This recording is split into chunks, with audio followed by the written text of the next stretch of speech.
আসসালামু আলাইকুম মনুরা, তোমরা কেমন আছো? মই আজকে যাইতে আসছি মোর বড় বোনের বাসায়। তাই লাগে একটু মই সাজগোজ করে লইলাম। তো দেখতেই আছেন চোখের মধ্যে একটু মই নীল কাজল লাগাইছি, তো ভাবলাম আমনে করে একটু দেখাই। তো আজকে মোর হঠাৎ বরিশাল্লা বাসায় একটু মোর কথা কইতে ইচ্ছা করলো, যদিও সেরকম কথা বলতে আমি পারি না। তো যাই হোক, যেহেতু বরিশাল্লা মানুষ, মই ওরকম না করলে হয়। তো এই যে দেখেন, আমি একটু কি বলে ব্লু কালার কাজলটা একটু দিয়ে লইতেছি চোখে। তো আপনারা আমার সাজগোজটা দেখার পরে আপনারা কইবেন না আমারে কেমন লাগতে আছে মোরে।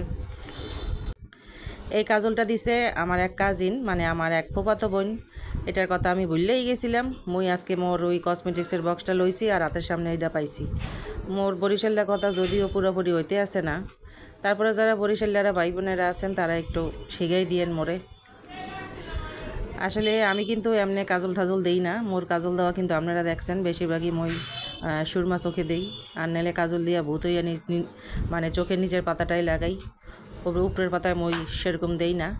আইলাইনারটা আমি একদমই পছন্দ করি না, দেখে মোর দেওয়াও হয় না। মই এত চেষ্টা করতে আছি বরিশাল্লা ভাষা কওয়ার, কিন্তু মোর মুখ দিয়া বারবার কি বলে শুদ্ধ ভাষা চলে আইতে আছে। তো এখন থেকে চিন্তা করছি মই বরিশাল্লা ভাষায় একটু প্র্যাকটিস করবো। নিজের দেশ নিজের জায়গারে তো আর ভুললা গেলে হইবে না। তো এই জায়গায় দেখেন মোরে যে দেখা যাইতে আছে না, এটা মই খেয়াল করি নাই, মই তো কাজল লইয়া ব্যস্ত আছি। তো এই যে দেখেন আমার ফাইনাল লুক, আমার কেমন দেখাইতে আছে সবাই কইবেন। যাইতে আসি বড় বোনের বাসায়, মোর মাইয়ারেও লইয়া যাবো, কিন্তু মাইয়া তো ভিডিওর সামনে আহে না, আপনারা সবাই জানেন।